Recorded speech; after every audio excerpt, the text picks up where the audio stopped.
یاد رفتگاں کا مسئلہ شاید اب یہ ہو گیا جس سے آپ اس آڈیٹوریم سے اندازہ لگا سکتے ہیں کہ لوگ حاضر میں زندہ رہنا چاہتے ہیں. ماضی سے سیکھنے کے بجائے حاضر میں جو ہو رہا ہے بس وہی سچ ہے, بس وہی ٹھیک ہے, اور جو باقی ہو چکا اس سے سیکھنے کی ضرورت نہیں ہے. جبھی ہمارے معاشرہ جو ہے وہ اس زبوں حالی کا شکار ہے. میں زیادہ وقت نہیں لوں گا اور میں بیچ میں بھی کوشش کروں گا کہ کم سے کم گفتگو کروں. میں سب سے پہلے گزارش کروں گا جناب مسعود اشر صاحب سے کہ وہ اپنے خیالات کا بھی اظہار کریں اور وہ یادیں وہ باتیں بھی کریں جو انہیں ڈاکٹر انور سجاد کے ساتھ گزری. شکریہ. اصل میں بات یہ ہے کہ جن لوگوں کو آپ رفتگاں کہہ رہے ہیں میں انہیں رفتگاں نہیں سمجھتا, اس لیے کہ وہ ہمارے درمیان موجود ہیں. تو میں نے جو لکھا ہے وہ اس قسم کا مضمون نہیں ہے جسے کہتے ہیں ان پریز آف فلاں اور فلاں اور فلاں. میں نے ایک دوست اور ایک یار کی حیثیت سے جو انور سجاد کو یاد کیا ہے تو وہ میں پڑھ دیتا ہوں آپ کو. جی بالکل. اس کا عنوان ہے اپنا دشمن. خالد چودھری نے میرا ہاتھ پکڑ کر کھینچا. اس کا منہ تو دیکھ لو, مگر اس وقت تک جنازہ اٹھایا جا چکا تھا. میں نے شکر ادا کیا. میں اپنے دوست احباب کا جیتا جاگتا اور ہنستا مسکراتا چہرہ اپنے حافظے میں محفوظ رکھنا چاہتا ہوں. اور وہ تو مجسم زندگی, مجسم حرکت اور مجسم توانائی تھا. اس کے جسم میں تو جیسے پارا بھرا ہوا تھا, کبھی نچلا نہیں بیٹھتا, کچھ نہ کچھ کرتے رہنا, کبھی خاموش نہیں رہنا, کسی نہ کسی سینگ پھنسائے رکھنا. پاک ٹی ہاؤس آیا ہے تو پہلے دروازے کے ساتھ سلیم شاہد اور کلیم اللہ کی نشست پر کہہ بکھیرتا ہوا, پھر انتظار حسین کی میز پر دو چونچے لڑاتا ہے, آخر انیس ناگی کی میز پر ٹھکانہ بنا لیتا ہے. انیس ناگی پہلے ہی بہت عقل کھرا, کسی کو بھی خاتمے نہ لانے والا. اس کے ساتھ 50 اور 60 کی دہائی والا رشتہ ہے. وہ ہنگامہ خیز اور ہنگامہ پرور دہائی جب کلاسی کی فکر اور کلاسی کی اظہار دونوں کے سانچے توڑ پھوڑ کا شکار تھے. یہ سانچے کلاسی کی ترقی پسندوں کی بھی تھے اور حسن عسکری اور سلیم احمد جیسے ان کے مقلدین کے بھی. یہ چند آتش نفس نوجوان باغیوں کا گروپ تھا. افتخار جالب اس گروہ کے سرغنہ تھے. انیس ناگی اور عباس اطہر جیسے شاعر اور ادیب اس قبیلے کے ممتاز رکن تھے. لسانی تشکیلات کا غلغلہ تھا اور نیلی رفاقتیں جیسی ترکیبیں سامنے آ رہی تھیں. ادھر انگلستان میں اینگری ینگ مین اور امریکہ میں بیچ جنریشن کا دور تھا. ایلن گنزبرگ کی نظم ہاؤل کے چرچے زوروں پر تھے اور فلاور پیپل پیدا ہو رہے تھے. دوسری جنگ عظیم نے سارے پرانے بقیے ادھیڑ دیے تھے. انسان اس کائنات میں اپنے آپ کو تنہا اور بے معنی محسوس کر رہا تھا. پاکستان بھلا کیسے پیچھے رہ سکتا تھا؟ مغرب میں ان لوگوں نے ہنگامہ برپا کر رکھا تھا اور یہاں ہمارے ان باغیوں نے, یہ نوجوان لکھنے والے استعارے, علامت اور تجریدیت کا سونامی لے کر سامنے آئے. ان شاعروں نے شاعری میں نیا انداز, نیا اسلوب اور نئی زبان اختراع کی. انور سجاد نے افسانوی نثر کی کایا پلٹ دی. اردو میں جملوں کی ساخت کا جو کلاسیکی انداز چلا آ رہا تھا, انور سجاد نے اسے بالکل ہی الٹ دیا. اس کے استعارے, اس کی علامتیں بھی خالصتاً اس کی اپنی تھیں. اس کی اپنی تخلیقی اپج کو دیکھ کر ہی اردو کے ایک اور منفرد اور اپنے انداز کے تنہا شاعر صلاح الدین محمود نے ایک یورپی مصور بوش کی مشہور پینٹنگ انور سجاد کے سامنے رکھی اور کہا کہ اس پینٹنگ کے ایک پینل کی اپنی زبان میں تشریح کر دو. انور سجاد نے اپنے زبان میں اس کی تشریح کی اور یہ تشریح بذات خود ایک ناول بن گئی اور یہ ناول انور سجاد کا فنی شاہکار بن گیا. آج اس ناول کو اس کے افسانوں سے زیادہ یاد کیا جاتا ہے اور یہ آج جو پوسٹ کالونیل اسٹڈیز یا پس نوآبادیات مطالعے کا چرچا ہو رہا ہے, انور سجاد اس کا آغاز بہت پہلے کر چکا تھا. وہ سامراج دشمن تھا, آزادی سے پہلے کا سامراج اور آزادی کے بعد کا سامراج. وہ سامراج جو باہر کے ملکوں کا سامراج ہے اور وہ سامراج جو ہمارے اپنے ملک کا سامراج ہے. آپ اس کے افسانوں اور افسانوں میں استعمال کی جانے والی زبان پڑھ لیجئے, اس کے افسانے اسی سامراج کے خلاف احتجاج ہیں، لیکن وہ تو خود تو پارا صفت انسان تھا۔ اب ہم پھر پاک ٹی ہاؤس میں آ جاتے ہیں۔ انور سجاد انیس ناگی کے ساتھ بیٹھا ہے، مغرب کی اذان ہوتی ہے، وہ کھڑا ہو جاتا ہے، ہٹی تے جانا ہے، اور یہ ہٹی اس کے والد کا کلینک تھا۔ لاہور کے اندرون شہر چونا منڈی میں سید دلاور علی شاہ کا کلینک، اس کے والد برسہ برس سے یہاں انسانوں کا جسمانی اور روحانی علاج کرتے آ رہے تھے۔ ان کے انتقال کے بعد یہ کلینک انور سجاد کے حصے میں آیا تھا۔ ڈاکٹر انور سجاد کے حصے میں جسے اس پیشے سے کوئی دلچسپی نہیں تھی، اسے اپنے باپ کے کہنے پر زبردستی MBBS کر لیا تھا اور انگلستان سے ٹراپیکل بیماریوں کا ڈپلومہ بھی لے آیا تھا، لیکن اس کو دلچسپیاں تو کچھ اور ہی تھی۔ وہاں بھی وہ ڈرامہ نگاروں اور ڈرامہ پروڈیوسروں سے ملتا رہا تھا۔ لاہور میں میڈیکل پریکٹس تو وہ کیا کرتا، کبھی وہ آرٹس کونسل کی سیاست میں ملوث ہے تو کبھی سیاسی پارٹیوں کی سیاست میں۔ اس دور کے تمام ترقی پسندوں اور سماجی باغیوں کی طرح شروع میں اس کی وابستگی بھی پیپلز پارٹی کے ساتھ رہی، مگر وہ تو بے چین روح تھا، اگر اسے بے چین روح کہا جا سکتا ہے، یا یوں کہہ لیجئے ہر طرف ہاتھ مارنے والا، کسی ادارے، حلقے یا جماعت سے مطمئن نہ ہونے والا۔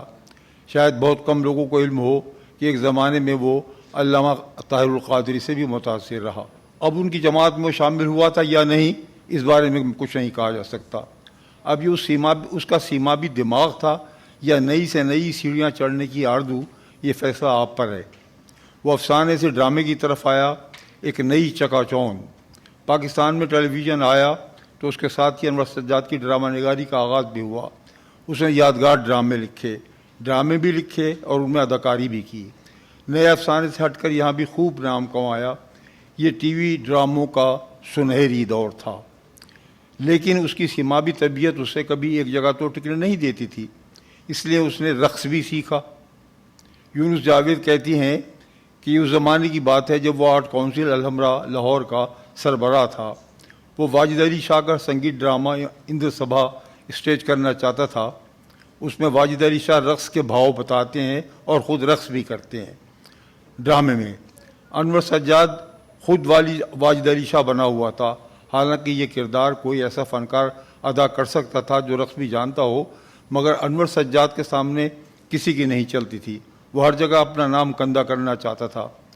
ناہید صدیقی کے استاد مہاراج غلام حسین کتھک کو اس نے اپنا استاد بنایا اور کتھک رقص سیکھا۔ اب رہ گئی تھی مصوری۔ بھلا انور سجاد اسے ایسے چھوڑ سکتا تھا؟ اس نے مصوری بھی سیکھی، خوب پینٹنگ بنائی۔ اس کی گلبرگ کی پرانی کوٹھی کی ایک دیوار پر جو توغرا لکھا ہوا تھا اردو میں، میرا خیال ہے وہ اسی کے بو قلم کا نتیجہ تھا۔ وہ توغرا تصوف سے اس کی دلچسپی کا بذر بھی تھا۔ تصوف سے یہ ربط اسے اپنے والد سے ملا تھا۔ اب پرانی کوٹھی پر مجھے اس پر جان چھڑکنے والی بیوی رتی یاد آتی ہے۔ اس کا نام شاید کچھ اور ہے، لیکن انور سجاد نے شادی کے بعد انہیں رتی کہنا شروع کیا تھا، اس لیے اب وہ سب کی رتی بھابھی بن گئی تھی۔ پڑھی لکھی، سلیقہ مند، وفاشار بیوی، وہ جرمن زبان بھی جانتی ہیں۔ انہوں نے چند جرمن افسانے اردو میں ترجمہ بھی کی ہے۔ ان دنوں گلبرگ کی اس کوٹھی میں کیسی کیسی محفلیں نہیں جمیں۔ شہر کا کون ادیب اور شاعر ایسا ہے جو ان محفلوں میں شریک نہیں ہوا؟ اب بھی وہ محفلیں یاد آتی ہیں تو مجھے ایک ہوٹ سی اٹھتی ہے۔ اب یہاں میں آپ کو یہ بھی بتا دوں کہ آج جو ہوٹلوں میں ہم پزا کھاتے ہیں، یہ میں آج سے اس زمانے کی بات کر رہا ہوں جب پاکستان میں پزا، یا کم از کم لاہور میں پزا کوئی نہیں جانتا تھا۔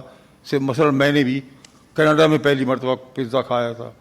وہ پزا اگر کسی گھر میں پکا ہوا، کم سے کم میں نے کھایا تو انور سجاد کے اسی گھر میں کھایا، اور وہ بھی رتی بھابھی کا ہاتھ کا پکا ہوا۔ پھر گلبرگ کا وہ مکان فروخت ہو گیا اور بہن بھائیوں کو ان کا حصہ مل گیا۔ وہ مکان کتنے کنال کا تھا یہ جانے دیجئے، لیکن بہت ہی بڑا، بہت ہی کشادہ مکان تھا اور لاہور کے انتہائی مہنگے اور بارونق علاقے میں تھا۔ پھر کیا ہوا؟ اب وہ زمانہ آ گیا جب اس کے افسانے غائب ہو گئے، دوسری سرگرمیاں بڑھ گئی۔ انتظار حسین اسے چھیڑتے کہ انور سجاد تم بانجھ ہو گئے ہو۔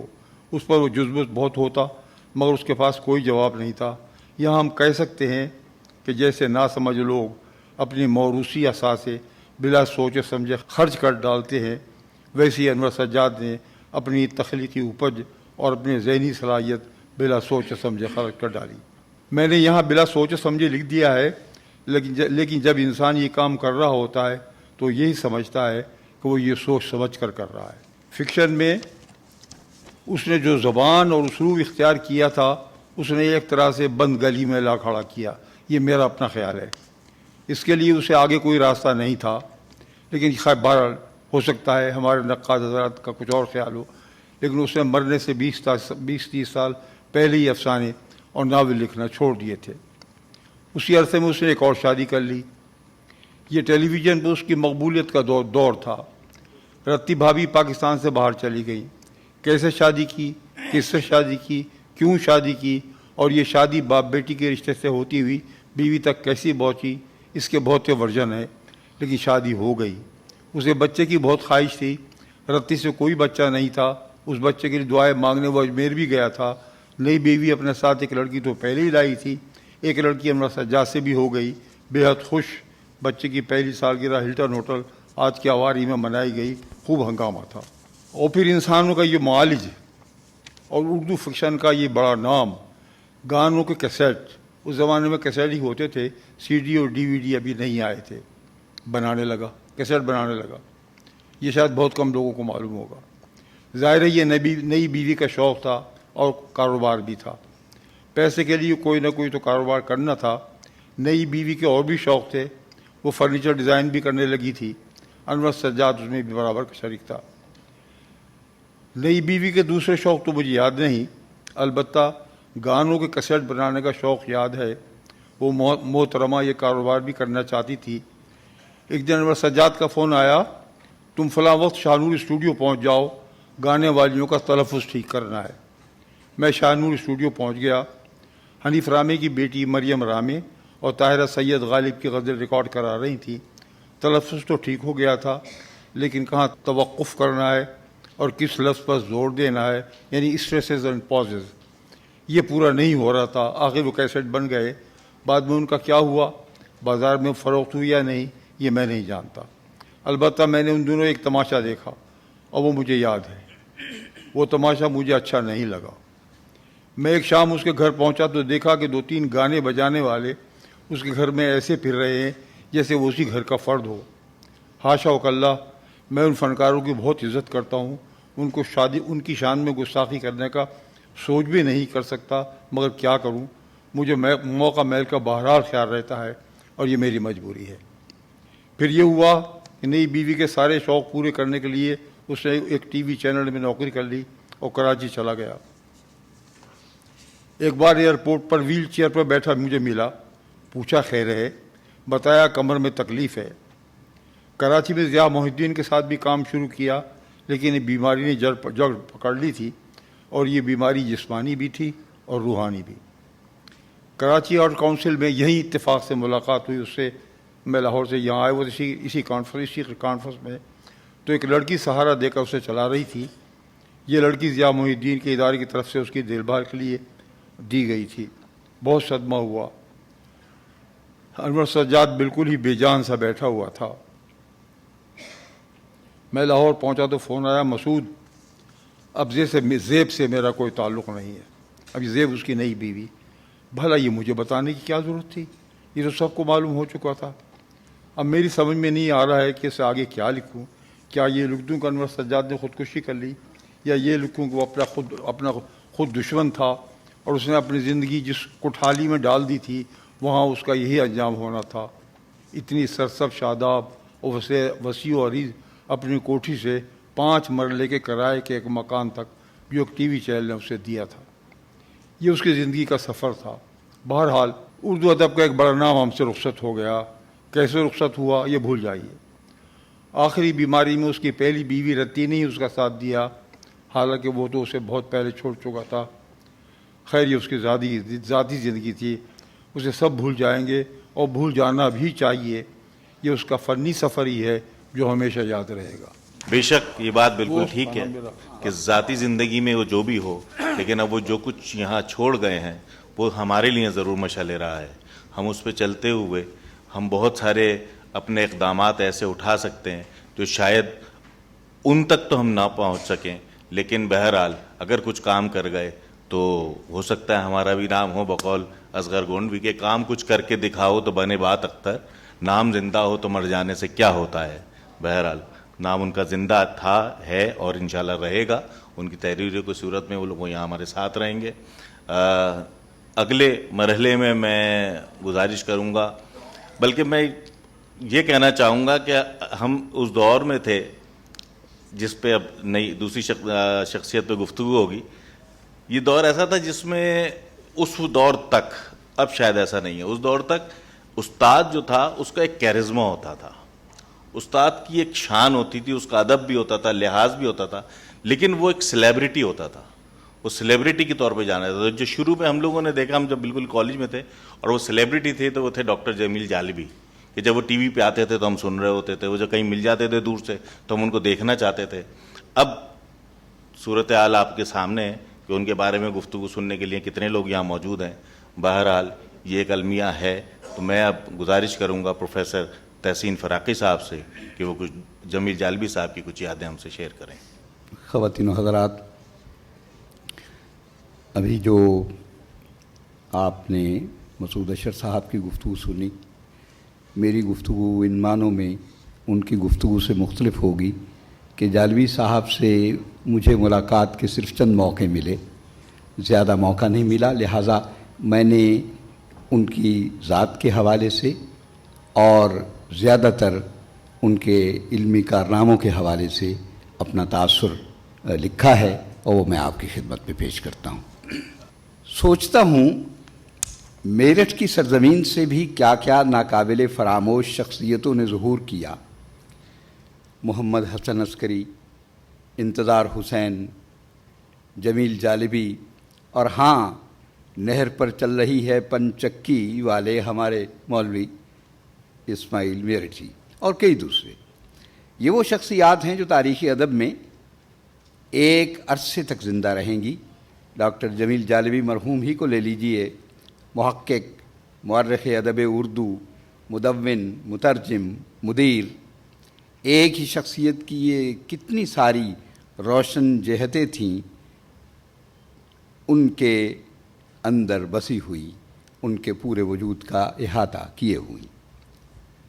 اور پھر ان کے بے تکان قلم سے کیسی کیسی عمدہ کتابیں منظر عام پر آئیں۔ تاریخ ادب اردو، مثنوی قدم راؤ پدم راؤ، دیوان حسن شوقی، دیوان نصرتی، عزیز احمد کی کئی فکر افروز کتابوں کے اردو ترجمے، ارسطو سے ایلیٹ تک، ایلیٹ کے مضامین، بچوں کی کہانیاں، اور جانورستان۔ اب یہ جانورستان جو ہے یہ وہی کتاب ہے جسے ہم انگریزی میں اینیمل فارم کے نام سے جانتے ہیں، اور یہ ایک اس کا ایک شہرائے آفاق جملہ تو ہم سب کو کم و بیش یاد ہوگا اور سب کے حافظوں میں محفوظ ہوگا، اور وہ جملہ یہ ہے کہ all animals are equal but some are more equal than others۔ انسان بھی ایک عجیب بجھارت ہے، اپنی مرضی سے دنیا میں نہیں آتا، مگر آ جاتا ہے تو اس کا جانے کو جی نہیں چاہتا۔ جالبی صاحب کا جی بھی کب چاہتا ہوگا، مگر بہرحال چل دیے کہ چارہ نہ تھا۔ یہ آمد و شد ازل سے انسان کا مقدر ہے۔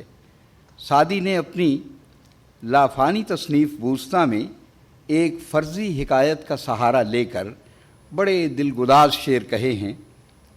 خلاصہ یہ ہے کہ جب جمشید بادشاہ کی نازنی محبوبہ نے رحلت کی تو شاہ نے اسے کرم ریشم کی مانند ابریشمی کفن اڑھایا، پھر چند روز بعد اس کی قبر پر آیا۔ کیا دیکھتا ہے کہ حریری کفن جگہ جگہ سے بوسیدہ ہو چکا۔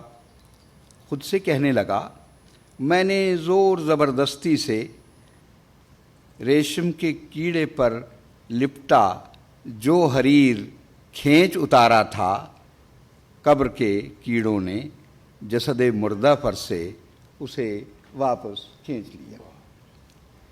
اس مختصر عبرت انگیز حکایت کے بیان کے بعد سعدی نے فنا کا ایسا دلدوز نقشہ کھینچا ہے کہ کہ دل زندگی سے سرد ہو جاتا ہے. یہ فارسی شعر تو میں چھوڑ رہا ہوں, ظاہر ہے اتنا وقت بھی نہیں ہے, صرف اس کا ترجمہ میں آپ کی خدمت میں پیش کرتا ہوں. لکھتے ہیں کہ اس باغ دنیا میں کوئی ایسا سرو نہیں اگا کہ اجل نے جس کو جڑ سے اکھاڑ نہیں پھینکا. کون سا ایسا یوسف جمال تھا کہ جسے قبر کی مچھلی یونس کی طرح نگل نہیں گئی. اگر خاک پر پھول کھلے تو حیرت کیسی کہ اسی خاک کے تلے کتنے ہی گل اندام سو چکے. رباب پر ایک گانے والے کے 2 شعروں نے میرا جگر کباب کر ڈالا. وہ عالم بے خودی میں کہہ رہا تھا, افسوس کہ ہمارے بغیر بھی دنیا میں پھول اسی طرح کھلتے رہیں گے. افسوس کہ ہمارے بغیر بھی دنیا میں اسی طرح پھول کھلتے رہیں گے اور بہار آتی رہے گی. تیر, دئی ماہ اور اردی بہشت, یہ فارسی میں نام ہیں گرمی کے مہینوں کے اور سردی کے مہینوں. اردی بہشت تو بلکہ بہار کا مہینہ. تیر, دئی ماہ اور اردی بہشت جیسے رنگا رنگ مہینے یوں ہی گردش کرتے رہیں گے. درآں حالے کہ ہمارا وجود مٹی میں مٹی ہو جائے گا اور لوگ اس مٹی سے اینٹیں بناتے رہیں گے. جالوی صاحب نے لمبی عمر پائی, کم و بیش 90 برس جیے. لمبی عمر میں خواتین و حضرات ایک بڑی قباحت بھی ہے جسے اکبر نے ایک لافانی مصرے میں بیان کر دیا ہے, یعنی اتنا جیے کہ جاننے والے گزر گئے. مگر جالوی صاحب کی نہاد میں ایک سرشاری اور ان کی عمر میں بڑی برکت تھی. تبھی تو اتنا ڈھیر سارا علمی کام کر گئے, کتاب نے انہیں کبھی تنہا نہ ہونے دیا. پیر رومی نے سچے عاشق کی 6 خصوصیات بیان کی ہیں. خواتین و حضرات, اب آپ اس پہ اصرار نہ کیجیے گا کہ وہ 6 خصوصیات کیا ہیں, ہاں, کیونکہ اس میں پھر اور زیادہ وقت لگ جائے گا اور شاید میں بیان بھی نہ کر پاؤں. جالوی صاحب میں کم و بیش آخری 3 تو بہرحال ایک درجے میں موجود تھی. ان 3 کا ذکر آگے آ جائے گا, یعنی کم خورو, کم گفتنو, خفتن حرام. کہ عاشق جو ہے, سچا عاشق جو ہے, وہ بہت کم کھاتا ہے, کم بولتا ہے اور سونا اس پر حرام ہوتا ہے. سوتا نہیں ہے, جاگتا رہتا ہے. جیسے میر نے کہا, جو اس زور سے میر روتا رہے گا تو ہمسایہ کاہے کو سوتا رہے گا. میں وہ رونے والا جہاں سے چلا ہوں جسے ابر ہر سال روتا رہے گا, وغیرہ وغیرہ. خیر, 3 میں سے 2 کا ثبوت چاہیے تو طاہر مسعود کی کتاب یہ صورت گر کچھ خوابوں کا ایک اقتباس دیکھ لیجئے آپ. اب جالوی صاحب کیا کہتے ہیں کہ پہلے رات کو 2 بجے تک جاگتا تھا, پھر 1:30 بجے تک جاگنے لگا. چونکہ رات کو کھانا کھانے سے مجھے نیند آتی تھی, دماغ کند ہو جاتا تھا, اس لیے کھانا ترک کر دیا, اور یوں 25 برس سے عام طور پر میں نے رات کا کھانا نہیں کھایا اور رات کو صرف 4 گھنٹے سویا ہوں. میں نے اپنی زندگی کو نظم و ضبط کا پابند بنایا اور وقت جہاں تک ممکن ہوا کم ضائع کیا. جالوی صاحب سے میری تو چند ہی ملاقاتیں رہیں. محرمی کا دعویٰ کیسے کر سکتا ہوں, یہ تو ان کا کوئی محرم راز ہی بتا سکتا ہے کہ ان میں سچے عاشق کی باقی 3 خوبیاں تھیں یا نہیں تھیں. ہاں, میں نے انہیں کم سخن ضرور پایا. شخصیت کے ارتباط اور انضباط کے نتیجے میں وہ مسلسل لکھتے رہے. لکھنا ان کے لیے زندگی سے عبارت تھا اور وہ اپنی متنوع علمی کاوشوں سے اردو ادب کو ثروت مند کرتے رہے. اپنی فکر افروز کتاب ارسطو سے ایلیٹ تک کے پیش لفظ میں انہوں نے اپنے تصنیف و تالیف کے شغف کی بڑی تخلیقی وضاحت کی ہے. کہتے ہیں, آج تک میں نے کوئی کام کسی کی فرمائش پر نہیں کیا. جب جی چاہا کیا اور جیسے جی چاہا کیا. سوچنا, پڑھنا اور لکھنا میرے لیے زندگی کی سب سے بڑی سرگرمی ہے, بلکہ زندگی بسر کرنے اور اس سے لطف اندوز ہونے کا ایک مثبت طریقہ ہے. اسی لیے میں جو کچھ لکھتا ہوں وہ اسی کیف اور فکر و احساس کے ساتھ لکھتا ہوں جس کے ساتھ ایک ناول نگار ناول لکھتا ہے, شاعر شعر کہتا ہے, مصور تصویر بناتا ہے, مفکر اظہار خیال کرتا ہے۔ حقیقت یہ ہے کہ جالبی صاحب کی ساری تالیفی سرگرمی ان کے مذکورہ بالا اقتباس کی سچی مظہر ہے۔ ان کی تدوینی، ادبی اور تاریخ نگاری کی کاوشوں میں ان کے انہماک، اعتماد بالنفس، جمالیاتی حزندوزی اور ریاضت کے نتیجے میں تاریخ ادب اردو کی کئی گمشدہ کڑیوں کا انکشاف ہوا۔ تاریخ ادب اردو لکھنے اور قدیم مخطوطات کی تدوین کی متعدد شرائط وہ بخوبی پوری کرتے تھے۔ وہ انگریزی اور فارسی زبان و ادب سے کافی و وافی آگاہی رکھتے تھے۔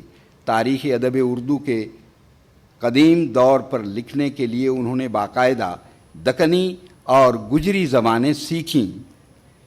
انگریزی ادب کے گہرے مطالعے کے باعث انہیں ادب تطبیقی اور تقابلی کی سہولت میسر آئی، مگر وہ اپنے پیش رو انگریزی جاننے والے اردو کے ادبی مورخوں سے قطعی مختلف تھے۔ انہیں اردو زبان و ادب کی عظمتوں، وسعتوں اور اس کی غیر معمولی ثقافتی انفرادیت کا بخوبی احساس تھا۔ سکسینہ اور ڈاکٹر صادق کی طرح وہ انگریزی ادب سے مرعوب نہیں تھے۔ وہ اس حقیقت سے بخوبی آگاہ تھے کہ ادب اردو کے قدیم اور جدید اسالیب و اوضاع کا مطالعہ ان کی اپنی شرائط پر کیا جانا چاہیے۔ یہ وہ اصول ہے جسے پہلے حسن عسکری نے بیان کیا اور جس پر شمس الرحمن فاروقی کاربند ہوئے۔ وہ اس حقیقت سے بخوبی آگاہ تھے کہ ادب اردو کے قدیم اور جدید اسالیب و اوضاع کا مطالعہ ان کی اپنی شرائط پر کیا جانا چاہیے، نہ کہ انگریزی ادب کی روشنی میں۔ اس باب میں مجھے رالف رسل کا ایک مقالہ اکثر یاد آتا ہے جو how not to write the history of Urdu literature کے نام سے انہوں نے لکھا تھا، اور جس کا خلاصہ یہی ہے کہ اردو ادب کا مطالعہ اس کی اپنی شرائط پر کرنا لازم ہے۔ انہوں نے ڈاکٹر صادق اور گراہم بیلی وغیرہ پر اس باب میں کڑی گرفت کی ہے کہ وہ اردو اصناف میں مغربی ادب کی اصناف کا رنگ و روغن دیکھنے کی متمنی ہے۔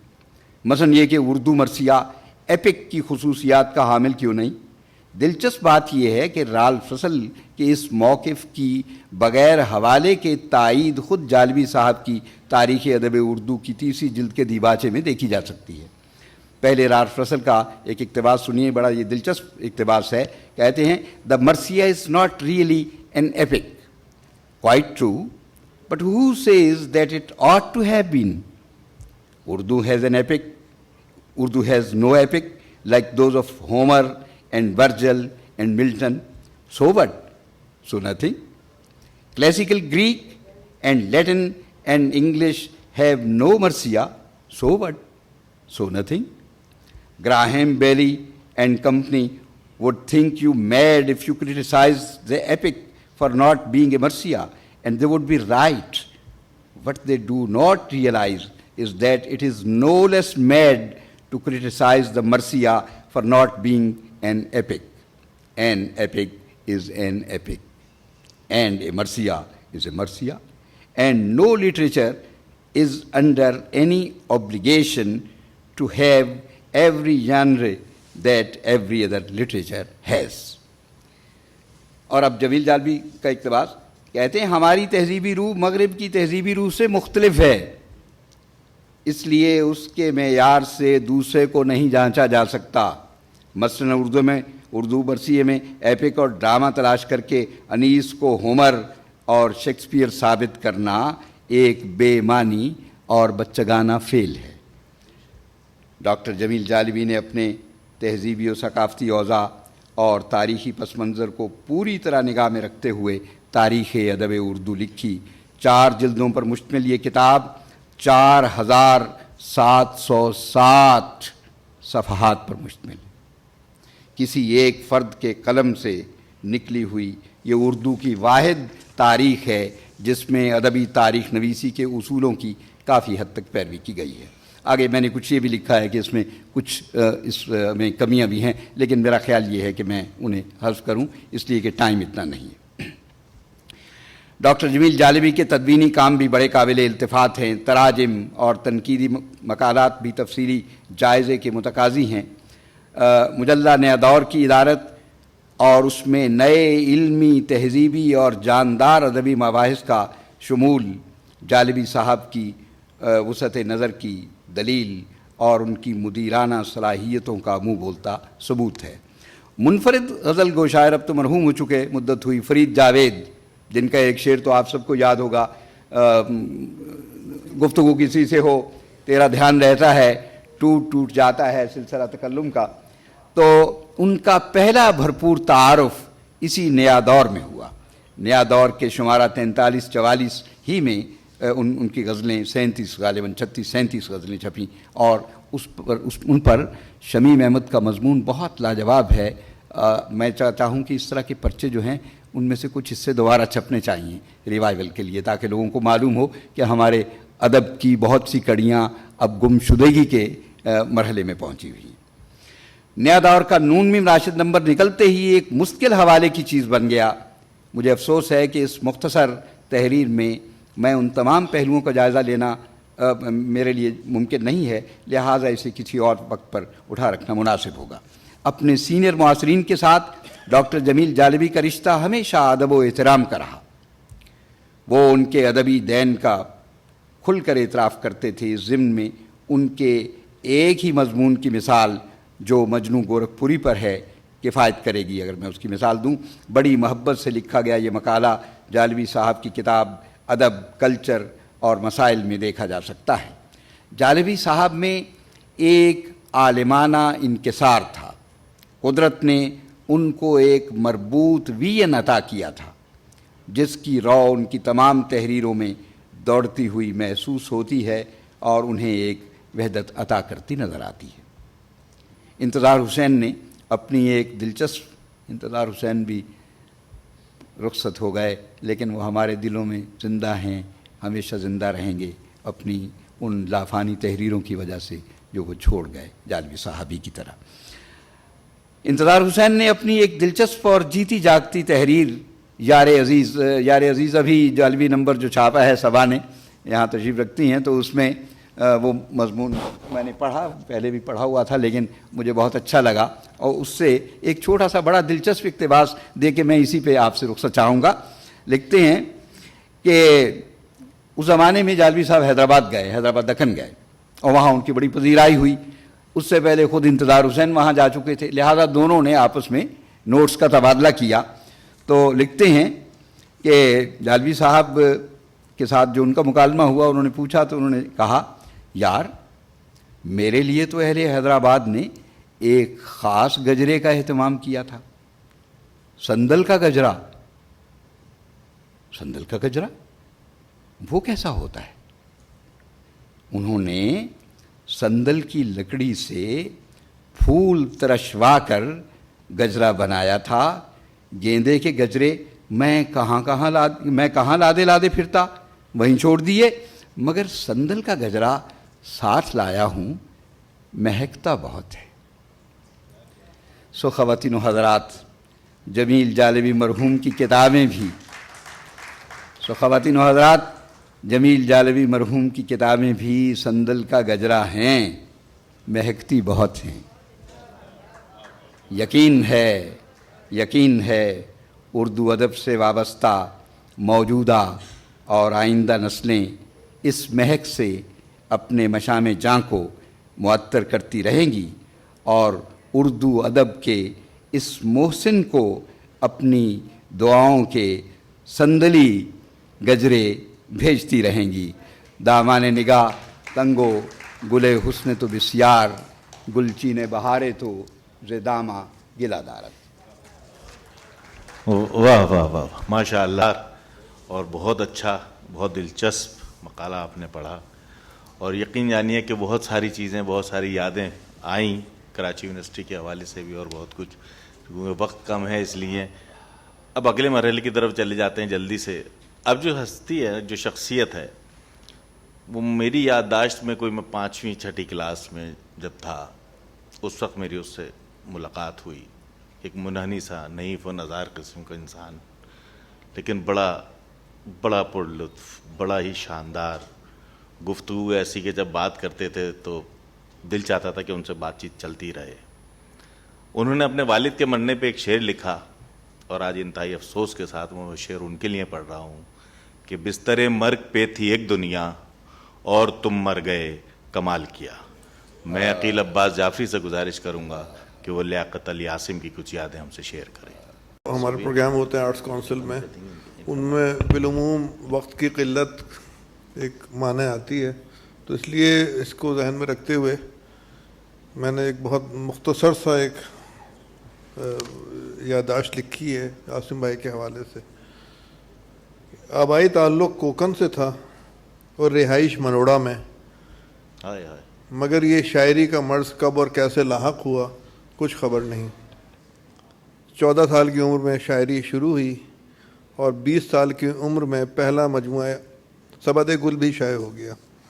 والد پورٹ ٹرسٹ میں ملازم تھے، اسی لیے بیٹے نے بھی اسی ادارے سے سگنل مین کے طور پر عملی زندگی کا آغاز کیا. مگر یہ شاعری جسے لاحق ہو جائے پھر وہ اسے چین سے بیٹھنے کب دیتی ہے. اور پرائیویٹلی طور پر پڑھتے رہے، گریجویشن کیا، اس کے بعد 25 سال کی عمر میں سگنل مین کی ملازمت ترک کی اور جامعہ کراچی کے شعبہ اردو میں داخلہ لے لیا. 1980 میں ایم اے کی سند حاصل کی. یہی وہ زمانہ تھا جب وہ کراچی کی ادبی بیٹھکوں کی جان بنے. فیڈرل بی ایریا میں شیروزان ریسٹورنٹ میں مستقل آمد و رفت شروع ہوئی، مگر وہ بھری محفل سے 10 بجے رات رخصت ہو جاتے کیونکہ کیماڑی سے منوڑا جانے والی آخری لانچ سرخاب 11 بجے روانہ ہوتی تھی. عاصم بھائی کے اس زمانے کے ساتھیوں میں ودود احمد بٹ، انتظار جعفری، حسنین جعفری، روشن خیال، جاوید صبا، مواحد سلطان غوری، حسن ظہیر اور سہیل احمد کے نام شامل ہیں. انتظار جعفری، حسنین جعفری اور حسن ظہیر پہلے ہی دنیا سے رخصت ہو چکے اور اب عاصم بھائی بھی انہی سے جا ملے، رہے نام اللہ کا. اسی زمانے میں عاصم بھائی اردو لغت بورڈ سے منسلک ہو گئے. اس ادارے سے وابستگی کے بعد لفظ کے کھیل سے ان کی دلچسپی بڑھی اور انہیں گویا سکون آ گیا. اب ان کے شعری مجموعے منظر عام پر آنا شروع ہوئے. آنگن میں سمندر، رقص وصال، نشیب شہر، دل خراشی، باغ تو سارا جانے ہیں اور نیش عشق ان کے مختلف مجموعہ ہائے کلام ہیں. خوبصورت اور اچھوتی زمینیں اور ان میں رواں دواں شعر عاصم بھائی کی پہچان تھے. 2017 میں یکجان کے عنوان سے کلیات منظر عام پر آئی، مگر طبیعت کو قرار کہاں تھا. ایک مجموعہ میرے کتبے پہ اس کا نام لکھو اس کلیات کے بعد بھی شائع ہو گیا. 28 جون 2019 کو کینسر سے جنگ لڑتے لڑتے وہ دنیا سے رخصت ہو گئے. میں اس حقیقت سے بے خبر تھا، مجھے محبت کا کینسر تھا. یہ عاصم بھائی کا ہی شعر ہے. بظاہر ان کا سفر اختتام کو پہنچا، مگر وہ جو جوش نے کہا تھا ہر شاہ و گدا قبر میں ہوتا ہے غروب، شاعر افق لحد سے ہوتا ہے طلوع. اب تو اصل عاصم بھائی کی ہر شاہ و گدا قبر میں ہوتا ہے غروب، شاعر افق لحد سے ہوتا ہے طلوع. اب تو عاصم بھائی کی اصل زندگی کا آغاز ہوا ہے. ابھی ان پر بہت کچھ لکھا جانا ہم سب کا فرض ہے. عاصم بھائی نے اپنی کلیات کی ابتدا میں ایک غزل شائع کی تھی جس کی ابتدا اس مصرے سے ہوتی تھی، شاید اس کو یاد ہو کیسا شعر کہا تھا، 14 برس کی عمر میں پہلا شعر کہا تھا. ان کی تدفین سے لوٹا تو اسی غزل کے تسلسل میں مجھ سے بھی کچھ شعر سرزد ہو گئے، تو ان اشعار کے ساتھ ہی آپ سے اجازت چاہتا ہوں. 4-5 شعر عاصم بھائی کی نظر. ہیرے موتی جیسے سچے شعر کہے تھے، ہیرے موتی جیسے سچے شعر کہے تھے، جیسا خود تھا اس نے ویسے شعر کہے تھے. ہیرے موتی جیسے سچے شعر کہے تھے، جیسا خود تھا اس نے ویسے شعر کہے تھے. جو لفظوں میں ڈھالے تھے رودات تھی اس کی، جو لفظوں میں ڈھالے تھے رودات تھی اس کی، جتنے شعر کہے تھے اپنے شعر کہے تھے. جو لفظوں میں ڈھالے تھے رودات تھی اس کی، جتنے شعر کہے تھے اپنے شعر کہے تھے. ایک ایک شعر ترازو ہو جاتا تھا دل میں، ایک ایک شعر ترازو ہو جاتا تھا دل میں، کہنے کو تو سیدھے سادے شعر کہے تھے. ایک ایک شعر ترازو ہو جاتا تھا دل میں، کہنے کو تو سیدھے سادے شعر کہے تھے، جو سنتا تھا اپنا شعر سمجھتا تھا وہ، جو سنتا تھا اپنا شعر سمجھتا تھا وہ، اس نے ایسے سچے سچے شعر کہے تھے، جو سنتا تھا اپنا شعر سمجھتا تھا وہ، اس نے ایسے سچے سچے شعر کہے تھے، جس دنیا کے خواب بنے اس کی آنکھوں نے، جس دنیا کے خواب بنے اس کی آنکھوں نے، اس دنیا میں اس دنیا کے شعر کہے تھے، 14 برس کی عمر میں پہلا شعر کہا تھا، یہ انہی کے مصرے سے، 14 برس کی عمر میں پہلا شعر کہا تھا، اور پھر ساری عمر اچھوتے شعر کہے تھے، اور ثروت، عزم، جمال، حسنین اور عاصم سب نے، ثروت، عزم، جمال، حسنین اور عاصم سب نے ایک ہی جیسے تیکھے تیکھے شعر کہے تھے، ہیرے موتی جیسے سچے شعر کہے تھے، جیسا خود تھا اس نے ویسے شعر کہے تھے۔ بہت شکریہ۔ واہ واہ، سبحان اللہ عقیل بھائی، آپ نے ہمیں اپنی ایک الگ دور میں بھیج دیا۔ یقین جانیے وہ دور عجیب دور تھا جب حسنین جعفری، آپ شاید تھوڑا سا آپ سے مصباح عارف امام بھی اس میں شامل تھے، عارف امام، عقیل عباس جعفری، جاوید صبا، یہ سب لوگ ایک عبید اللہ علیم بھائی کے گھر پہ جمع ہوا کرتے تھے، اور جون صاحب بھی ہوتے تھے۔ تو یہ ایک قرض ہے ہم لوگوں پہ، بطور خاص میں اپنے لیے کہوں گا کہ حسنین جعفری صاحب کا، جن کو کہ شاید بہت کم لوگ واقف ہیں ان سے، ان کا قرض ہے، انہی کی عطا ہے جو میں آج یہاں بیٹھا ہوا بھی ہوں۔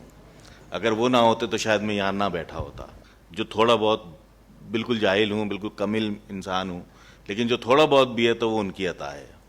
اور انہوں نے کہا تھا، اس وقت ان کے پڑھتے ہوئے مجھے یاد آیا کہ سوئین پھولنے پھلنے کی عمر میں ہم لوگ، سوئین پھولنے پھلنے کی عمر میں ہم لوگ، کسے بتائیں کہ کس طرح پائمال ہوئے، عجیب عشق کیا تھا عجیب حال ہوئے۔ تو بس میں، چونکہ میرے پاس وقت کم ہے اور میں بولنا تو بہت کچھ ہے، کہہ بھی سکتا ہوں، لیکن ظاہر ہے میرا اس وقت منصب اس طرح کا ہے کہ میں وہ اس طرح سے اظہار رائے نہیں کر سکتا۔ میں گزارش کروں گا امجد شاہ صاحب سے کہ وہ نیاز احمد کی کچھ یادیں ہم سے ہمیں بتائیں، ہمیں سنائیں، کچھ خوبصورت باتیں کریں۔ بہت شکریہ جناب عالی۔ ظاہر ہے اتنی بڑی شخصیات کو اس وقت ہم خراج تحسین پیش کر رہے ہیں، اور وقت کی کمی بھی ہے، تو میں باقاعدہ تو کوئی تحریر نہیں لے کر آیا، بس کچھ پوائنٹس ہیں، کچھ نکتے ہیں، وہ میں بیان کر دیتا ہوں۔ دیکھیں، نیاز صاحب کی شخصیت اتنی بڑی ہے فن موسیقی میں کہ ان کے فن کا احاطہ کرنا تو ظاہر ہے مختصر وقت میں بہت ہی ایک ناممکن سی بات ہے۔ سمجھا جاتا تھا خاص طور پر سولو بجانے والے ہارمونیم نواز بہت کم تھے۔ اس سلسلے میں استاد حبیب الدین خان کا نام ہمارے سامنے آتا ہے، صادق پنڈی والا، ماسٹر صادق پنڈی والا، اعجاز حضرت، یہ وہ سب لوگ تھے پاکستان میں جو سولو ہارمونیم بجاتے تھے۔ ریڈیو کا زمانہ، پھر ٹیلی ویژن آیا، پھر ان کو پتہ لگا کہ سہیل رانا کا اکارڈین خراب ہو گیا ہے جو وہ بیچنا چاہ رہے ہیں۔ پھر نیاز صاحب کو وہ اکارڈین مل گیا تو باقاعدہ وہ ایک میوزیشین ہو گئے، اور اس دور میں جتنے بڑے بڑے یہاں کی میوزک ڈائریکٹر تھے، نہاد اللہ صاحب اور پنڈت غلام قادر مہدی صاحب کے بھائی لال محمد اقبال صاحب اور دیگر جتنے بھی موسیقار تھے یہاں پہ، ان کے ساتھ بطور میوزیشین اکارڈین بجا کے انہوں نے اپنے ایک فنی جو ان کا کیریئر تھا اس کی ابتدا کی۔ اس کے بعد وہ باقاعدہ میوزک ڈائریکشن کی طرف آئے، اور میرا خیال ہے کہ 3000 سے زائد نغمے انہوں نے ریڈیو اور ٹی وی کے لیے کمپوز کیے، جو ایک بہت بڑی بات ہے۔ اور پاکستان کا کوئی بھی ایسا سنگر نہیں ہے، بڑے سے بڑا، چھوٹے سے چھوٹا، جن سے نیاز صاحب نے اپنی کمپوز کروائی بھی دنیا نہ گوائی ہو۔ اور بہت سارے گلوکار ایسے ہیں جن کا ڈیبیو، یعنی انہوں نے ابتدا ان کے کیریئر وہ نیاز صاحب کی ہی کمپوزیشن سے لی۔ اور بڑے بڑے موسیقاروں کا یہ کہنا ہے جن سے ہماری ملاقاتیں رہیں، انہوں نے کہا کہ جتنے ورسٹائل میوزک ڈائریکٹر نیاز صاحب ہے، ایسا ٹی وی اور ریڈیو کی تاریخ میں کوئی پیدا نہیں ہوا۔ یعنی ایک ہی وقت پہ اگر وہ دھن کوئی مشرقی سازوں کے ساتھ بجا رہے ہیں، اس میں مشرقی ایک انداز ہے، تو اس میں بالکل وہی فلیور نظر آئے گا، اور اگر مغربی ہے تو پھر بالکل مختلف ایک چیز ہو جاتی تھی. ان کی ایک دھن دوسری دھن سے بالکل ملتی نہیں تھی، اتنے ورسٹائل تھے. اور مہدی صاحب، میڈم نور جہاں، غلام علی صاحب، آبدہ پروین صاحبہ، مہناز صاحبہ، ناہید اختر، پرویز مہدی، مسرت نذیر، مشرفت علی خان، ترنم ناز، حمیرہ چنا، رونا لیلا، عالمگیر صاحب، شیخی، تحسین جاوید، خالد وحید، شوکت علی، رجب علی، احمد رشدی، اخلاق احمد، مسرت نذیر، مسعود رانا، غلام عباس صاحب، اور جتنے بھی اے نیئر، اس کے علاوہ یہاں کراچی میں جو غزل گانے والے لوگ تھے، محمد علی، نند لال، عمران آشا صاحب، اور اخلاق بشیر، اشتیاق بشیر، انتظار حسین، یعنی جتنے بھی اس فن سے وابستہ گلوکار، ان سب سے نیاز صاحب نے اپنی کمپوزیشن گوائی. اور بلکہ ان کی خواہش ہوتی تھی آرٹسٹوں کی کہ نیاز صاحب اگر ان کے لیے کوئی کمپوز کریں تو ان کے لیے بڑی ایک اعزاز کی بات سمجھی جاتی تھی.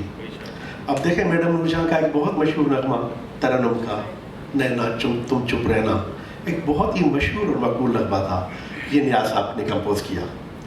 پھر غلام علی صاحب کا کروں نہ یاد مگر کس طرح بھولاؤں سے. پھر دریچہ بے صدا کوئی نہیں ہے اگرچہ بولتا کوئی نہیں ہے، غلام علی صاحب کا ہاتھ، صابر ظفر صاحب کی شاعری. پھر دیکھیں ہماری بہت اچھی آرٹسٹ مہناز بیگم، ان کے پہلے ابتدائی 2 مشہور نغمے وہ نیاز صاحب کی کمپوزیشن، کجراری اکھیوں میں ندیا نہ ہے، یہ کیسا بندھن ہے، ساجن یہ کیسی مجبوری، ایک گلی میں رہتے شہروں جیسی دوری، بہت عمدہ. اور اس کے علاوہ دیکھیں محمد علی شیخی صاحب کے بھی اسی طرح، جن سے محمد علی شیخی صاحب کی ایک شہرت کا آغاز ہوا اور ان کی شناخت ہوئی. میری آنکھوں سے اس دنیا کو دیکھو، پھر جو چاہو تو چلی جانا، تم سے بچھڑ کے زندہ ہے یہ جیا، اور اس طرح سے تیرے سپنوں کے سنگ سنگ ہیں، اور ہم رات بہت روئے بہت جیا. اب دیکھیں یہ غزل کا ایک اسٹائل ہے. جی ہاں، تو یہ غزل کا انداز ہے، مگر شیخی جیسے آرٹسٹ سے گوانا یہ نیاز صاحب ہی کر سکتے ہیں. اس کے بعد عالمگیر صاحب کی بات کریں تو یہ شام اور تیرا نام بہت عمدہ ہے کمپوزیشن، جو بہت ہی عمدہ. ہمارے محمد ناصر صاحب کی شاعری، دیکھ تیرا کیا رنگ کر دیا ہے، کبھی تم ادھر سے گزر کے تو دیکھو، پاس آ کر کوئی دیکھے تو پتہ لگتا ہے خوابوں میں اکیلا تو نہیں. اس طرح اب دیکھیں یہ ایک پاپولر رنگ ہے. اب ذرا ٹھمرین تو نیرہ نور سے انہوں نے ایک بہت اچھا گوایا گانا، مورے سیاں چھوڑ دے بھیاں. وہ بالکل ایسا لگتا ہے جیسے کلاسیکل ٹھمری کوئی اس وقت بڑے غلام علی خان سے کوئی انہوں نے سے متاثر ہو کر نیاز صاحب نے کمپوز، مگر نہیں، یہ ان کی کمپوزیشن تھی جو انہوں نے نیرہ نور صاحبہ سے گوائی. پھر سی کے لب ایک قیامت سی، یہ ایک سباق برآبادی کا بہت اچھی غزل تھی ان کی، جو انہوں نے ٹینا ثانی سے گوائی، جو بہت مشہور ہو.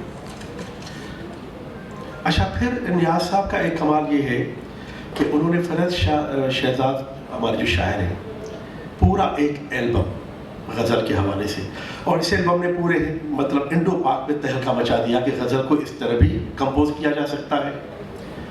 یعنی میں ان کی کلام کی بات نہیں کروں گا کیونکہ بڑے لوگ یہاں بیٹھے ہوئے، دانش اور ادیب شاعر، میں ان کی کمپوزیشن کی بات کروں گا کہ آج تک اس وقت بھی انڈیا میں یا پاکستان میں مطلب ہماری نئی نسل کے جتنے بھی فنکار ہیں وہ ان غزلوں سے باہر نہیں نکل سکے، کیونکہ کمپوزیشن یہ تھی اور راگ راگنیوں کا اس طرح انہوں نے استعمال کیا نیاز صاحب نے کہ میرا خیال ہے کہ استاد نظر حسین صاحب کے بعد اور نیاز صاحب نظر صاحب سے بہت زیادہ متاثر بھی تھا.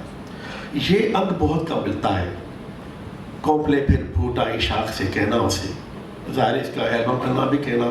پھر تنہا تنہا میں سوچا کر کیا ٹوٹا ہے اندر اندر کیوں چہرہ کھلایا ہے. اب دیکھیں میوزیکل سمجھنے والے لوگ جہاں بیٹھے ہوئے، نیاز صاحب نے اس طرح سے کمپوزیشن میں راگ راگنی کو بڑھتا ہے کہ وہ ایک راگ سے دوسرے راگ میں، پھر وہ بیدار سروں کا استعمال بھی کر رہے ہیں، ایک ٹھاٹ سے دوسرے ٹھاٹ میں جا رہے ہیں، پھر وہ ایک تال کا اور سروں کا جو ایک میلہ میں کمپوزیشن ہوتی ہے کہ کوئی پختہ گانے والا ہی گا سکتا ہے. اور یہ کام مہدی صاحب نے کیا اور ماشاءاللہ لاجواب کام کیا.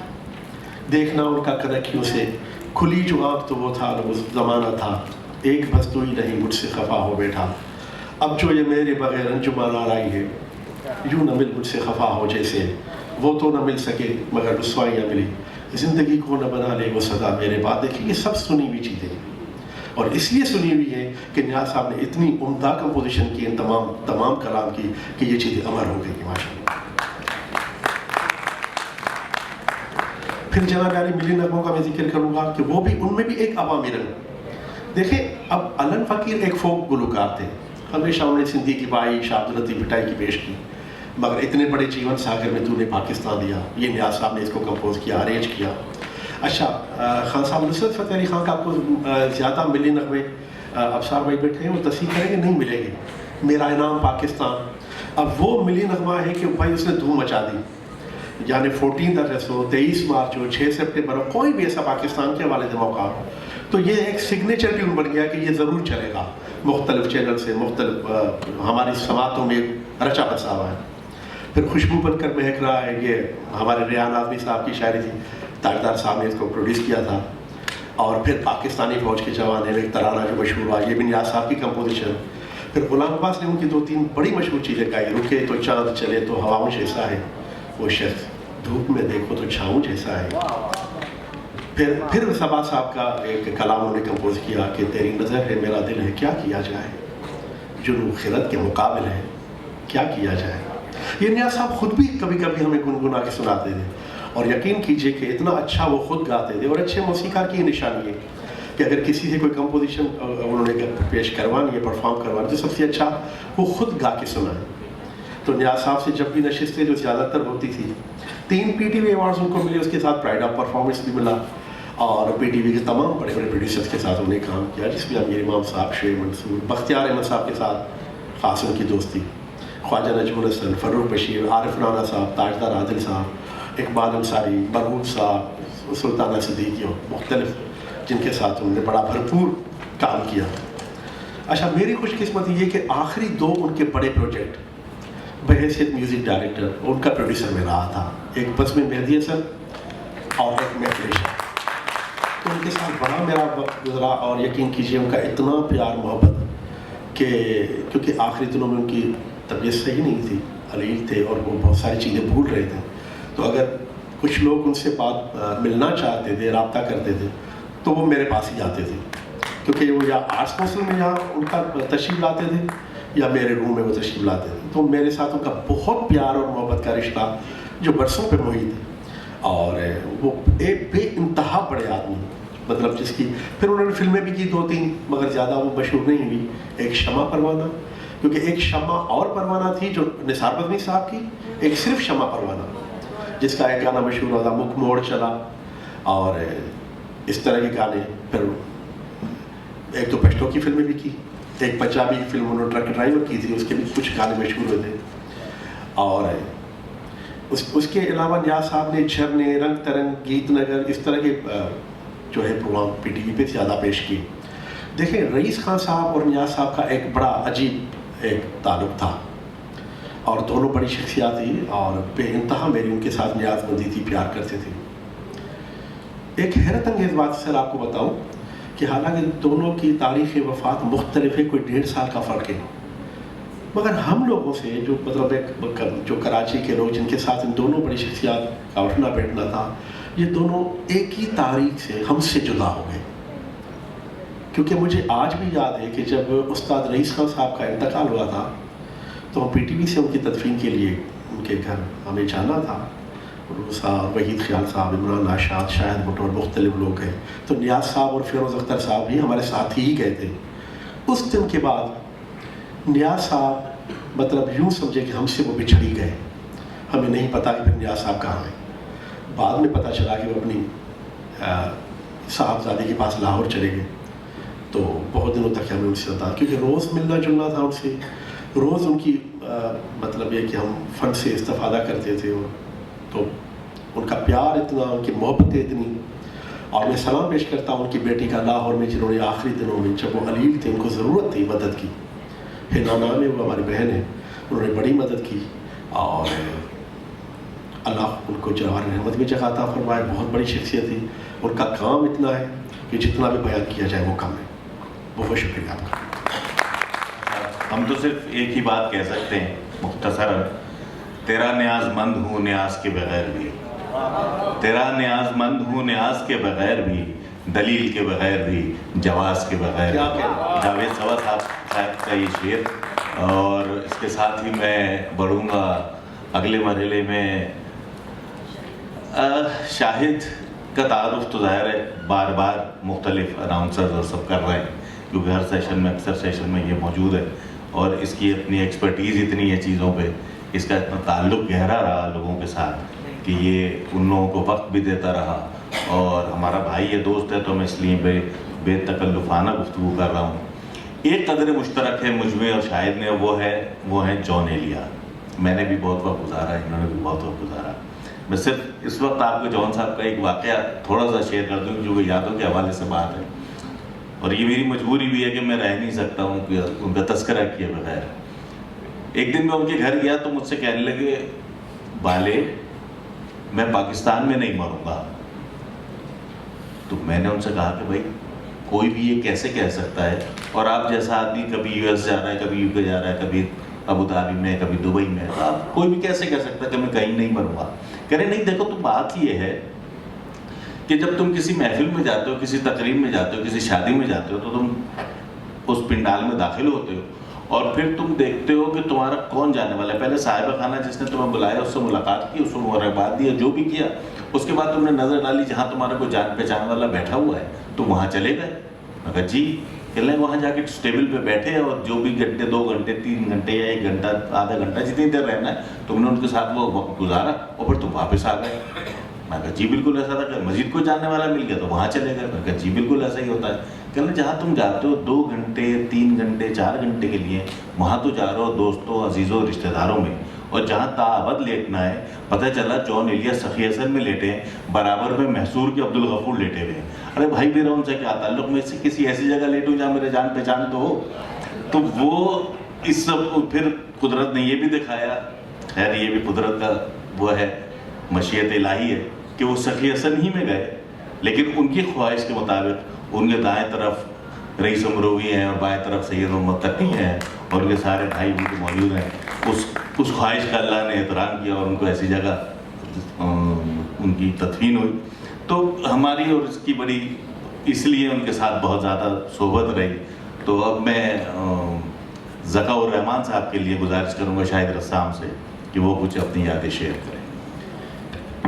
بہت شکریہ عباس. مجھے آج بھی سردیوں کی وہ شام یاد ہے جب ہماری ایک بانک کے نثر نگار سے ملاقات ہوئی. اس شام جان بھائی نے کہا، جانی جمال کو فون کرو، آج ہمیں زکا پگلے کے گھر جانا ہے. جان بھائی نے کہا، جانی جمال کو فون کرو، آج ہمیں زکا پگلے کے گھر جانا ہے. ہم تینوں ڈیفنس خیابان حافظ پر ان کے گھر پہنچے. دروازہ پہلے ہی سے کھلا ہوا تھا اور ایک چھوٹے سے قد کا مسکراتا ہوا چہرہ لیے، باہیں کھولے ایک بہت بڑا انسان کھڑا تھا. جان بھائی اچک کر زکا بھائی کی گود میں چڑھ گئے. زکا بھائی ڈگمگائے مگر جان کے ماتھے کا مسلسل بوسہ لیتے رہے. بوسوں کے نار کا یہ سلسلہ ختم ہوا تو جمال بھائی کو گلے لگا لیا اور پھر ہمیں. یہ اس بانک کے تخلیق کار سے پہلی ملاقات تھی. زکا بھائی اپنے کمرے میں لے گئے، چاروں طرف کتابیں ہی کتابیں، حتیٰ کہ بستر پر صرف اتنی جگہ خالی تھی کہ منحنی سے زکا بھائی اس میں سما سکیں. پوری رات دوستوں کے قصے، پرانے معاشقوں کی یاد تازہ کی اور جان بھائی کی شاعری سے رات رقصاں رہی. اب کیا حساب رفتہ و آئندہ گباں، ایک لمحہ تھا جو روز و شب و ماہ و سال تھا. کل شور عرض گاہ سوال و جواب میں جو بھی خاموش تھا عجب باکمال تھا. صبح جب آنکھ کھلی تو دیکھا جمال ثانی زمین پر سو رہے تھے. زکا بھائی اور جان بھائی کمرے سے غائب. ہم پریشان کہ دونوں کہاں چلے گئے کہ تھوڑی دیر بعد باتھ روم سے کھٹر پٹر کی آواز آئی اور پھر زور زور سے دروازہ کھٹکھٹانے کی. کسی طرح سے دروازے کا لاک کھولا گیا اور نیم برہنہ جان بھائی ہانپتے کانپتے باہر آئے. ہم نے کہا، جان بھائی خیریت ہے؟ کہنے لگے جانی باتھ روم میں سائنس آ گئی تھی، اتنے مشکل نل کے اور نہ ہی اردو قدمچہ جہاں احتراماً بیٹھ سکیں۔ اتنی ہی دیر میں زکا بھائی آ گئے اور پھر کسی طرح سے جان بھائی کو کپڑے پہنائے گئے۔ بس اس کے بعد ملاقاتوں کا سلسلہ شروع ہو گیا۔ لگا ہی نہیں کہ یہ زکا بھائی سے پہلی ملاقات ہے۔ زکا بھائی اکثر میرے اسٹوڈیو آ جاتے اور گھنٹوں ہم مختلف موضوعات پر گفتگو کرتے، لیکن کبھی زکا بھائی کے منہ سے کسی کی برائی نہیں سنی سوائے خاتون کے جن کا نام لینا یہاں مناسب نہیں۔ زکا بھائی کا مطالعہ و مشاہدہ دونوں ہی کمال تھے، دل سمندر کی مانند وسیع۔ خلیل جبران نے کہا تھا لو one another but make not bond, let it rather be a moving sea between the shores of your souls۔ دن گزرتے گئے اور جان بھائی کے جانے کے بعد زکا بھائی اکیلے پڑ گئے۔ ہم بھی غم روزگار میں الجھتے چلے گئے اور ایک روز زکا بھائی سے ملنے گئے تو معلوم ہوا کہ وہ تو لاہور منتقل ہو گئے ہیں۔ ہم بھی کچھ عرصے کے بعد کینیڈا چلے گئے، کافی عرصے کے بعد تک ملاقات نہ ہو سکی۔ 2014 میں ڈاکٹر اکمل نقوی کی اس ناچیز کے فن پر لکھی ہوئی کتاب سینس اینڈ انسینٹی، جسے ہمارے دوست شہزاد شجیل نے ایڈٹ کیا تھا، اس کی پرنٹنگ کے سلسلے میں لاہور جانا ہوا۔ زکا بھائی کو کسی طرح اس کی خبر پہنچ گئی، فون پر مبارکباد دی اور کہنے لگے جان ہوتا تو کتنا خوش ہوتا، اور ایک بات سن لے، اگر تو کہیں اور ٹھہرا تو لاہور میں تو میں تجھے گولی مار دوں گا۔ زکا بھائی کی محبت بھری گولی کمبخت کون سہ سکتا تھا۔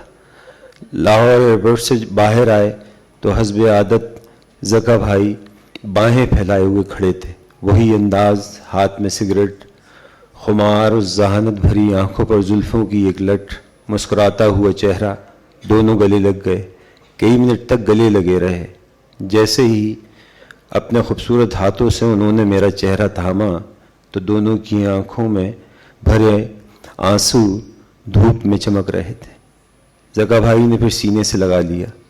سمندر کی سی تنہائی بھرا دل ایک لمحے میں جانے کیا کیا کہہ گیا۔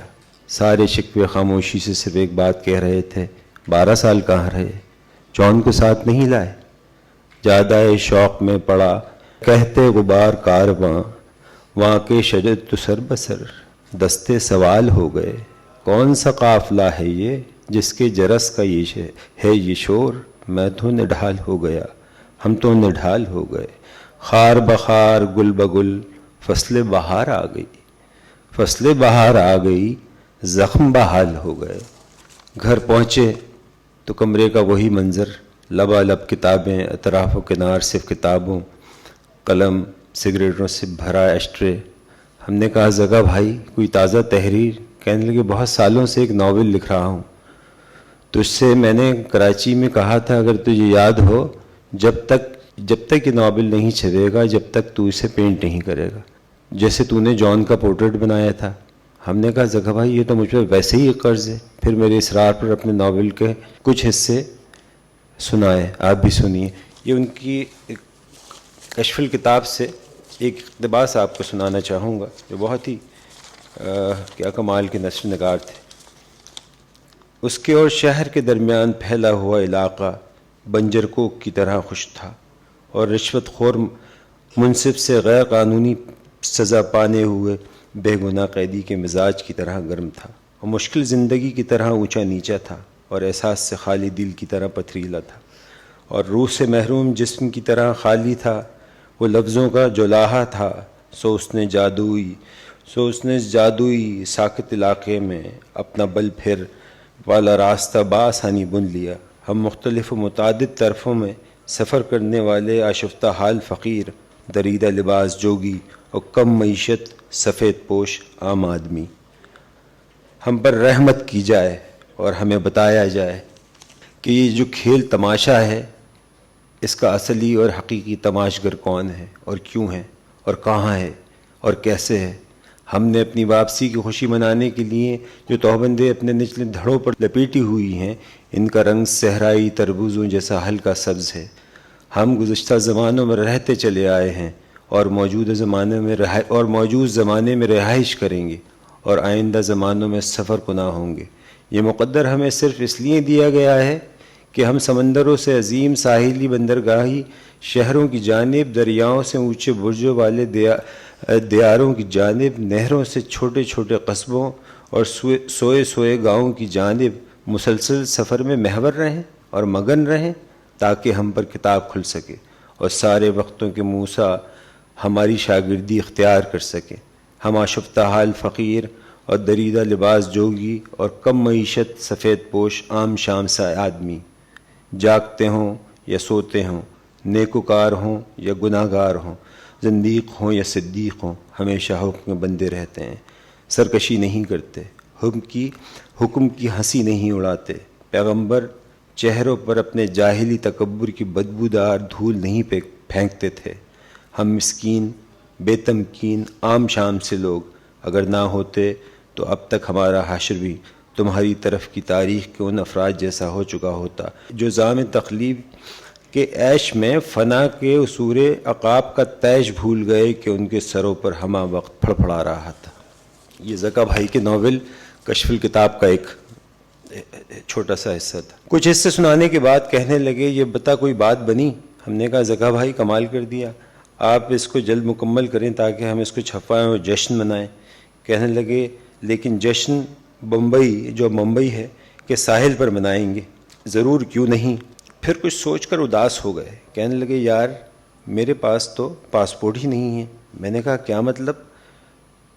کہنے لگے کبھی بنوایا ہی نہیں. ہمارے لیے یہ حیران کن خبر تھی. ہم نے کہا زکا بھائی لیکن آپ نے بمبئی، دلی، کلکتہ، لندن، پیرس کا جو کمال منظر پینٹ کیا ہے وہ بنا دیکھے کیسے ممکن ہے؟ کہنے لگے جانی میں کتابوں کے ذریعے پوری دنیا کی سیر ہی نہیں بلکہ ان کے سماجی اور سیاسی حالات و واقعات کا شاہد بھی ہوں. تو مجھے لے کر چلے گا نا؟ تو بہت سفر کرتا ہے، ہندوستان دکھائے گا نا؟ دیکھ تجھے ایک بات بتاؤں، میں تو چلا گیا تھا اس دنیا سے مگر پھر واپس آ گیا، شاید بھیج دیا گیا. کچھ کام مکمل کرنے تھے. قرآن پڑھا ترجمے سے. اب کشف الکتاب لکھ رہا ہوں. دیکھ اگر تو نے ہندوستان نہیں دکھایا تو میں ساری زندگی کے لیے خفا ہو جاؤں گا. ہم نے کہا زکا بھائی ایسی باتیں نہ کریں. کچھ عرصے کے بعد ہمیں لندن جانا پڑا اپنی تصویروں کی نمائش کے سلسلے میں، اور وہ ملالہ سے بھی ملاقات طے تھی. لندن کی ایک سرد رات، اداس رات کہ فون کی گھنٹی بجی. فاضل جمیلی کا فون تھا. کہنے لگے پیارے صاحب زکا بھائی چلے گئے. زکا بھائی اتنی جلدی؟ ابھی تو ہمیں بمبئی، دلی، کلکتہ جانا تھا، ابھی سے خفا ہو گئے. ادھوری تصویر کیسے مکمل ہوگی؟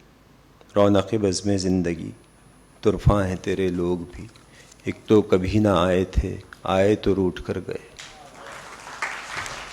سبحان اللہ، کیا بات ہے. بیٹھے بیٹھے خیالات جب یہ پڑھا جا رہا ہوتا ہے تو ہم اپنے ذہن میں کہیں اور پہنچے ہوئے ہوتے ہیں. یہ ایسے لوگ ہیں جو بڑے نقش چھوڑ جاتے ہیں ذہن پہ. یہ ہماری پہلی محبت ہے، مصوری، شاعری، ادب. اور فیروزہ جعفر نے کیا خوب لکھا ہے، ان کا ایک افسانہ ہے پہلی بوند سمندر. اس کے آخر میں انہوں نے لکھا ہے کہ پہلی محبت ایک ایسے نقش کی مانند ہے جو ابھرتا تو پانی پر ہے مگر پھر بوند بن کر دل کے صدف میں بند ہو جاتا ہے اور دمکتا رہتا ہے سدا اسی آب و تاب سے.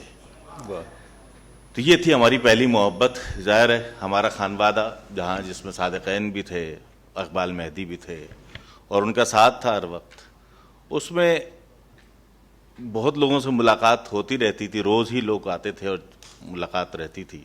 زیادہ تر فن کے ظاہر دل دادہ لوگ آتے تھے، لیکن جو نقوش رہ گئے ذہن میں بہت پیوست ہو گئے، ان میں تو ظاہر ہے بہت کم علم ہوں اس پہ بارے میں رائے کا اظہار نہیں کر سکتا. میں آخر میں گزارش کروں گا جمیل نقش کی کچھ یادیں شیئر کرنے کے لیے ان کی صاحبزادی سے کہ وہ کچھ ہمیں ان کے بارے میں بتائیں. السلام علیکم خواتین و حضرات.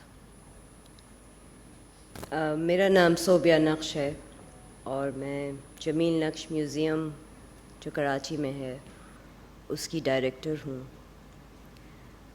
سب سے پہلے تو سب کا شکریہ، آپ لوگ یہاں آئے، اور آرٹس کونسل کا بھی شکریہ، ہم سب کو انہوں نے یہاں پہ یہ موقع دیا. کہ میں یا مجھے موقع دیا کہ میں اس صدی کے ایک عظیم مصور کے بارے میں اپنے خیالات کا اظہار کر سکوں.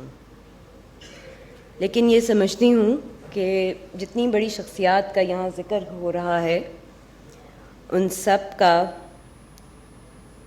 کی زندگی میں ان کی زندگی کا یا ان کی زندگی میں کام کا احاطہ کرنا دریا کو کوزے میں بند کرنے کے مترادف ہے.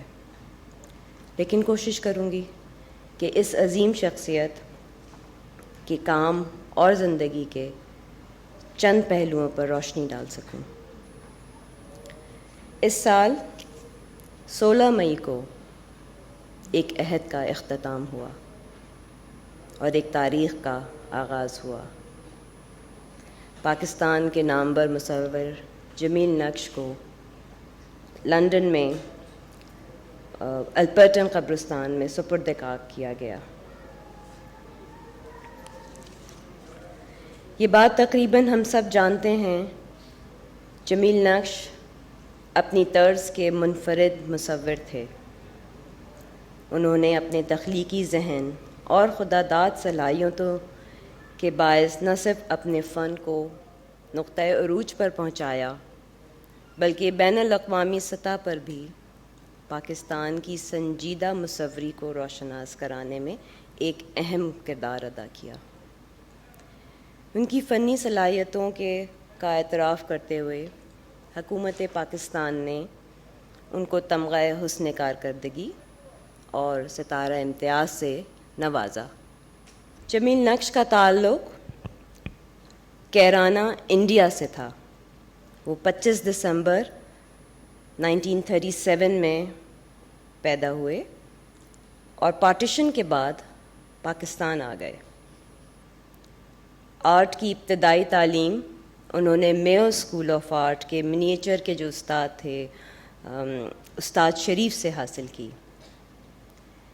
جمیل نقش میں وہ تمام صلاحیتیں موجود تھیں جو کسی بھی بڑے مصور کا خاصہ ہوتی ہیں، چاہے وہ اوریجنالٹی ہو یا ڈٹرمنیشن.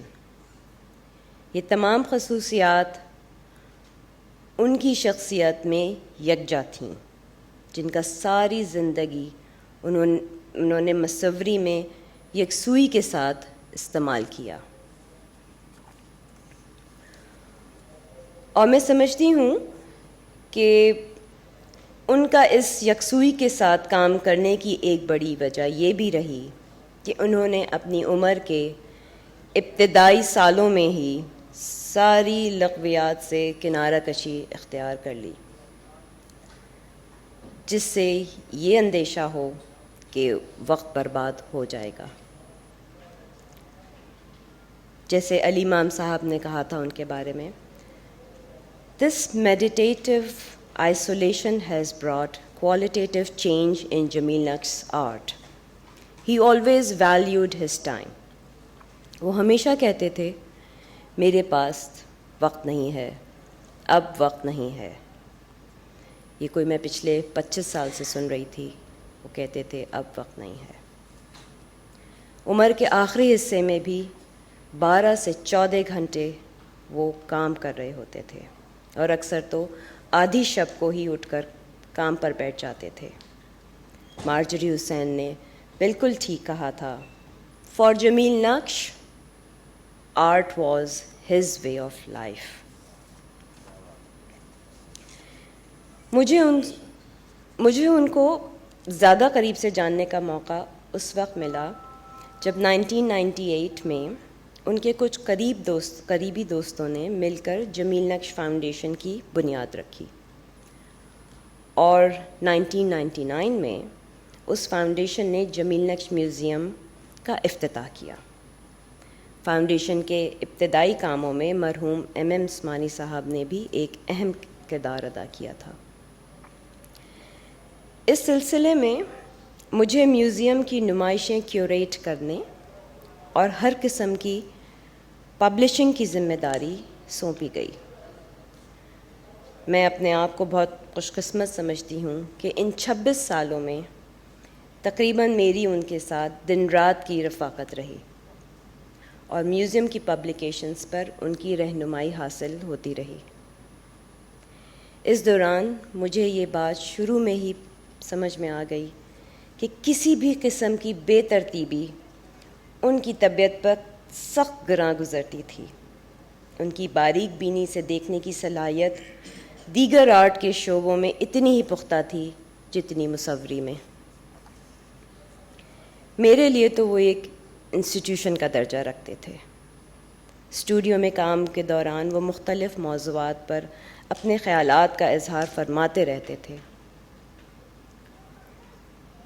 اور دنیا کا شاید ہی کوئی ایسا موضوع ہو جس پر ان کی پختہ اور ذاتی رائے نہ ہو، مگر میں نے انہیں کبھی بھی اپنے نالج یا اسٹیٹس سے دوسروں کو مروب کرتے نہیں دیکھا۔ اگر کوئی کم عقلی کی بات کر بھی رہا ہوتا تھا تو اس کی بات سن کر خاموش ہو جایا کرتے تھے اور پھر مناسب وقت پر اس کی رہنمائی کر دیا کرتے تھے۔ ان کے فن کے تکنیکی پہلوؤں پر روشنی ڈالنا تو ایک سیزن آرٹ کرٹک کا کام ہے،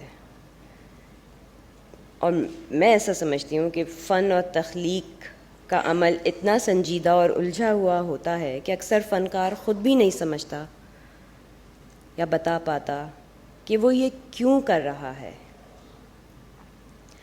بقول شاکر علی کے، جن کا شمار پاکستان کے ماڈرن آرٹ کے بانیوں میں ہوتا ہے، فرماتے ہیں، فنکار کی شخصیت ایک آئینہ ہے جس پر مختلف واقعات اور تجربوں کا عکس پڑتے رہتے ہیں، اور فنکار اپنے مزاج سے اپنے جذبات کا اظہار کرنے کے لیے مختلف اسلوب اختیار کرتا ہے۔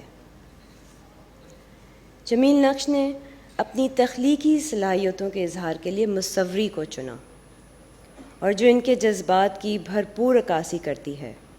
انہوں نے مختلف موضوعات کو پینٹ کیا، جس میں کیلیگرافی، منیچر، اسٹل لائف اور ان کا سگنیچر اسٹائل وومن اور پجن شامل ہے۔ وومن اور پجن ساری زندگی ان کا پسندیدہ سبجیکٹ رہا، اور میری ذاتی رائے میں جینیس آرٹسٹ ہونے کی ایک نشانی یہ بھی ہے کہ آرٹسٹ ایک سبجیکٹ میں رہتے ہوئے لاتعداد ویریشنز تخلیق کرے اور پھر ریپیٹیٹو بھی نہ ہو۔ اکثر لوگ پوچھتے ہیں کہ ان کی تصاویر میں کبوتر کس سمبل کی نشاندہی کرتا ہے۔ اس کے بارے میں آپ کو ان کی ایک ڈائری سے چھوٹا سا پیس پڑھ کے بتاتی ہوں۔ بقول جمیل نقش کے، اس کا کوئی خاص جواب میرے پاس نہیں ہے، لیکن کبوتر میں ساری عمر سے پینٹ کر رہا ہوں۔ کیرانے سے ذرا باہر نکلیں تو ایسا منظر ہوتا ہے جیسے نیشنل جیوگرافک کی ڈاکیومنٹری دیکھ رہے ہوں۔ ہر طرح کے حشرات، چرند پرند وہاں موجود تھے۔ گھر کے باہر کی کیا بات، کوئی گھر ایسا نہ ہوگا جہاں کبوتر، بطخیں، مرغابیاں اور طوطے نہ ہوں۔ شاید اس ماحول میں پیدا ہونے کی وجہ سے کبوتر ہیں۔ جمیل نقش نے بنیادی طور پر اپنی مصوری کو سمبل، ازم یا ایلیمنٹ کا مرہون منت نہیں بنایا، بلکہ ان کی تمام تر ماسٹری فارم کی ایکسپلائٹیشن میں تھی، اور ان کے ایلیمنٹس فارم کے ربط کو اجاگر کرتے ہیں۔ وہ ساری زندگی آرٹ کے ان بنیادی اور سنجیدہ اصولوں پر کار فرما رہے، جس کی وجہ سے ہمیں ان کے کام میں ٹائم لیسنس نظر آتی ہے۔ جمیل نقش آرٹ ورلڈ کا صرف ایک فنکار نہیں تھا، بلکہ ایک دور تھا۔